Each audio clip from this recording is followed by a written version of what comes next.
कालू कौवे और रानू चिड़िया का एक बड़े पेड़ पर एक साथ घोंसला था। कालू बहुत चालाक था, लेकिन भोजन के लिए वो रानू चिड़िया के साथ दोस्ती का नाटक करता। ये चिड़िया अभी तक उठी क्यों नहीं?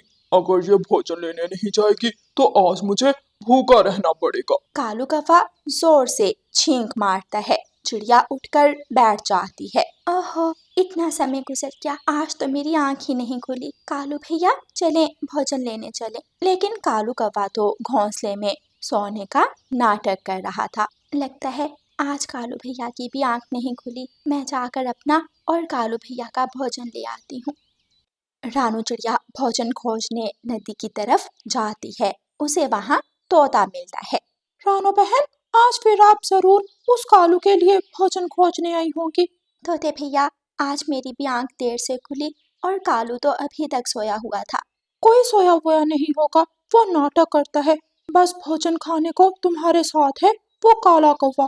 तोते भैया, कालू मेरा अच्छा दोस्त है, मुझे उस पर पूरा विश्वास है। वो मुश्किल समय में मेरे साथ रहेगा, मेरी मदद करेगा। अच्छा, आप मेरे साथ आ जाएं, मैं आपको एक मीठे फल का पेड़ दिखा देता हूँ। आज मैं पश्चिम की तरफ गया था तो मुझे उस तरफ वो पेड़ मिला था। फिर रानू चिड़िया और तोता पश्चिम की तरफ उड़ते हैं और रानू चिड़िया मीठे फल के पेड़ से एक मीठा फल खाती है और एक अपने दोस्त कालू कौवे के लिए तोड़ लेती है। फिर वापस आकर रानू चिड़िया कालू कौवे को वो मीठा फल देती है और कालू मजे मजे से वो मीठा फल खाता है। रानू बहन, आप मेरी बहुत अच्छी दोस्त हैं। कालू भैया, आज मुझे तोते ने बताया है कि कुछ ही दिनों में जंगल में बारिशों का मौसम शुरू होने वाला है। हमें मिलकर अपना घर बना लेना चाहिए। घर? उफ, घर बनाने में तो खासी मेहनत लगती है। अब क्या बहाना करूं? फिर कालू कौवा रानू चिड़िया से कहता है। रानू बहन, ठीक कहा आपने। मैं जाकर जंगल में सूखी लकड़ियां खोजता हूँ और आप जाकर गीली मिट्टी ले आए। रानू चिड़िया कालू की बात सुनकर बहुत खुश होती है और फिर दोनों अपने अपने काम को निकल जाते हैं। थोड़ी दूर जाकर कालू कौवा पेड़ की एक डाल पर बैठ जाता है। तुझे क्या लगता है छोटी चिड़िया, मैं मेहनत करूंगा? कभी नहीं। रानू चिड़िया गीली मिट्टी जमा करती है और वापस बड़े पेड़ पर आकर कालू का इंतजार करने लगती है। फिर कालू कौवा भी आ जाता है। कालू आते ही घोंसले में लेट जाता है। हाय, मर गया, मर गया, मेरा पंख टूट गया। रानो, रानो बहन, मैं पेड़ से लकड़ियां काट रहा था कि ऊपर से पेड़ की एक डाल आकर मुझ पर गिर गई। मेरा पंख बुरी तरह घायल हो गया है। अब मैं लकड़ियां नहीं ला सकूंगा। कहाँ लगी है आपको चोट? दिखाएं मुझे कालू भैया। अंदरूनी चोट लगी है मुझे। रानो, अंदरूनी चोट लगी है। नजर नहीं आएगी, लेकिन मुझे बहुत दर्द हो रही है।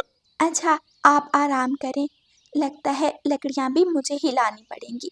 फिर रानू चिड़िया जाती है और लकड़ियां जमा करके ले आती है और अकेली ही घर बनाना शुरू करती है। बना बना छोटी चिड़िया, घर बना, फिर मैं मजे से बारिश के मौसम में घर में रहूंगा।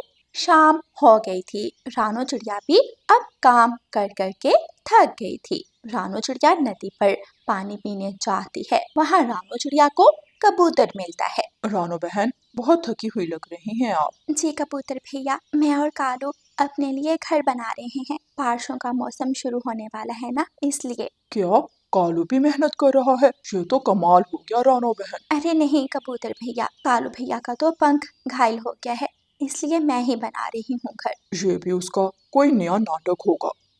रात गुजर जाती है। अगली सुबह फिर से रानू चिड़िया घर बनाने में लग जाती है। कालू भैया, आप जाकर नदी से पानी ले आए, मुझे बहुत प्यास लगी है।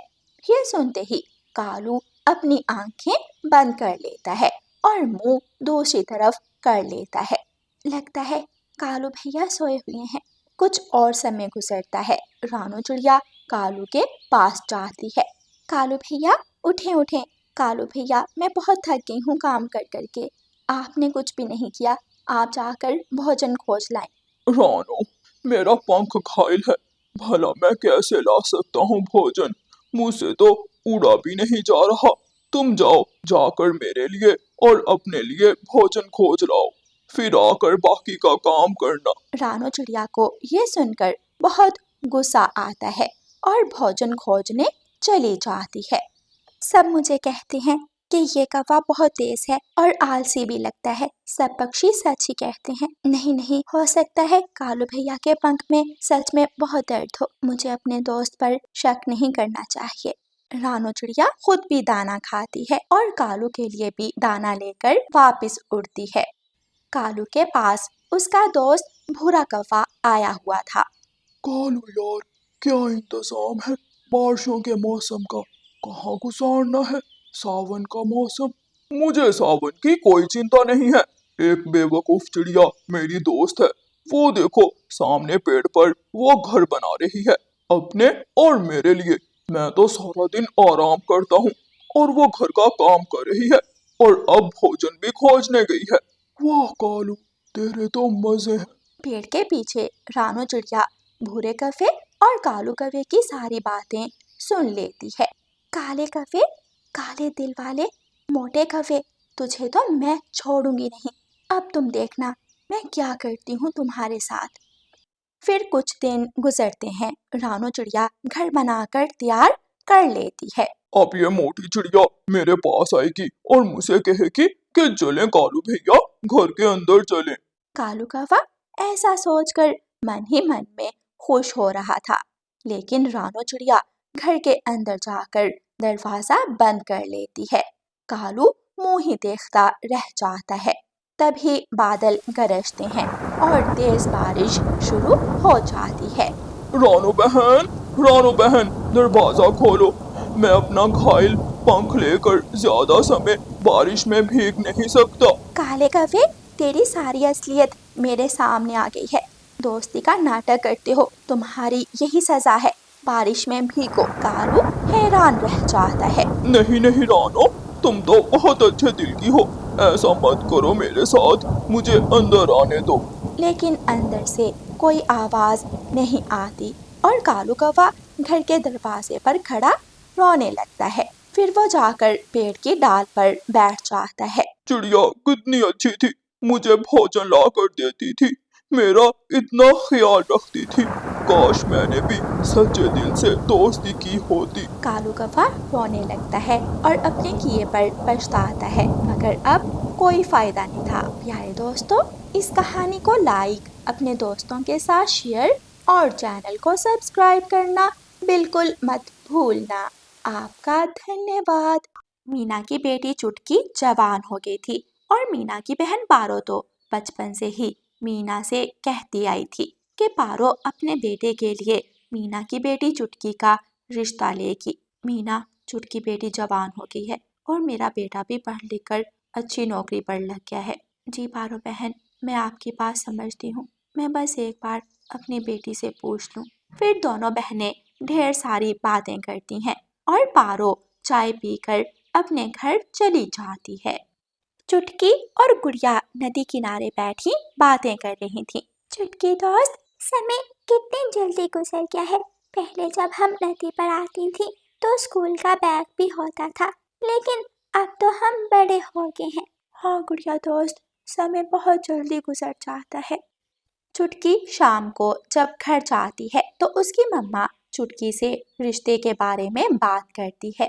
मम्मा, जैसे आपको ठीक लगे, मुझे कोई ऐतराज नहीं है। ऐसे ही कुछ दिन गुजर जाते हैं। मीना अपनी बेटी का दहेज तैयार करना शुरू कर देती है। मीना बहन, आप यहाँ बर्तनों की दुकान पर? हाँ रानो बहन, मैं चुटकी के दहेज के लिए बर्तन खरीदने आई हूँ। मीना बहन, कहाँ रिश्ता किया आपने हमारी बेटी का? मेरी बहन है ना पारो, उसके बेटे के साथ किया है।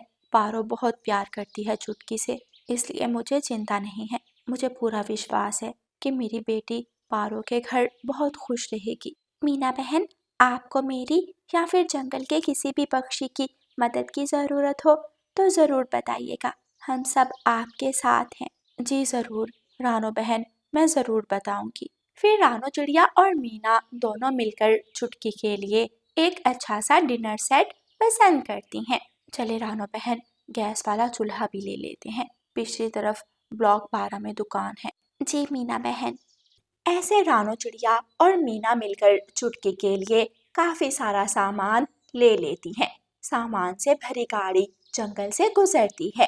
कालू कौवा और गौरी कौवी पेड़ पर बैठे उस सामान से भरी गाड़ी को देख रहे थे।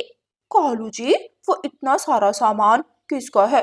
वो देखो गोरी, गाड़ी के पीछे मीना और रानो चिड़िया आ रही हैं। जरूर उन दोनों का ही होगा। फिर अगली सुबह रानो चिड़िया और मीना पेड़ पर बैठी बाकी की तैयारियों की बातें कर रही थीं कि काले कौवे वहां आ जाते हैं। रानो और मीना, कल तुम दोनों किसका इतना सामान लेकर जा रही थी? गौरी बहन, मीना की बेटी चुटकी की शादी है ना, सारा सामान उसी का है। कहाँ रिश्ता किया है चुटकी का? मेरी बहन पारो के हाँ किया है। तो फिर जब बहन के घर ही किया है, इतना सामान क्यों इकट्ठा कर रही हो? मैं कब से चुटकी की शादी के लिए पैसे जमा कर रही हूँ, तो फिर जो भी पसंद आता है ले लेती हूँ। सारा सामान इकट्ठा हो गया है, बस जेवर रह गया है।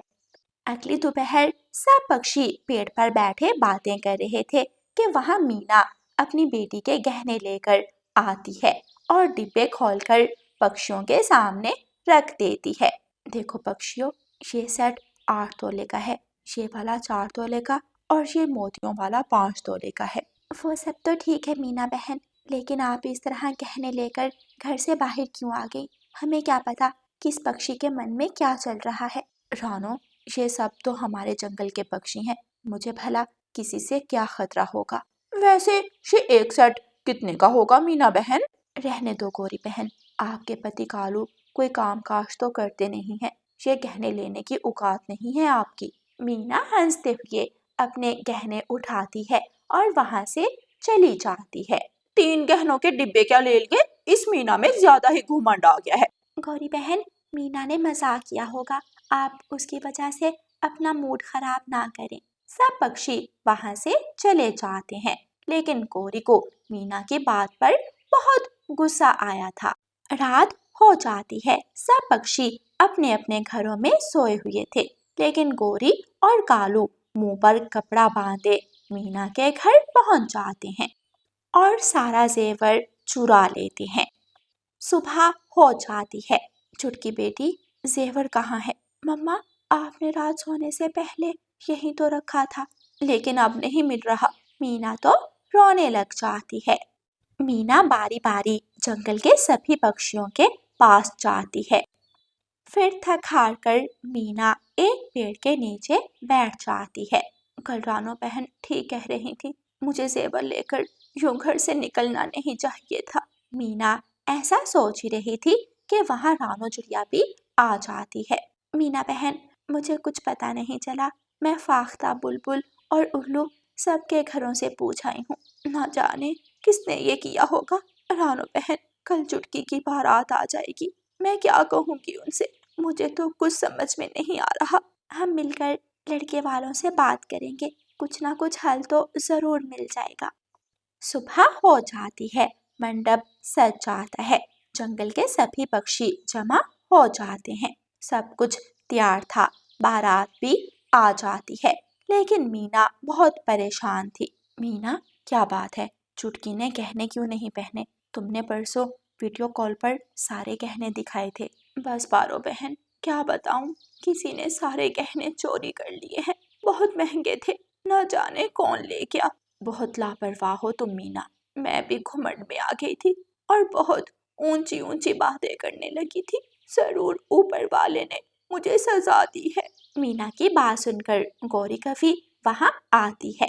मीना, गहने मैंने चुराए थे तुम्हें सबक सिखाने के लिए। गौरी, शायद तुमने जो किया सही किया, मैं सच में बहुत घुमंडी हो गई थी।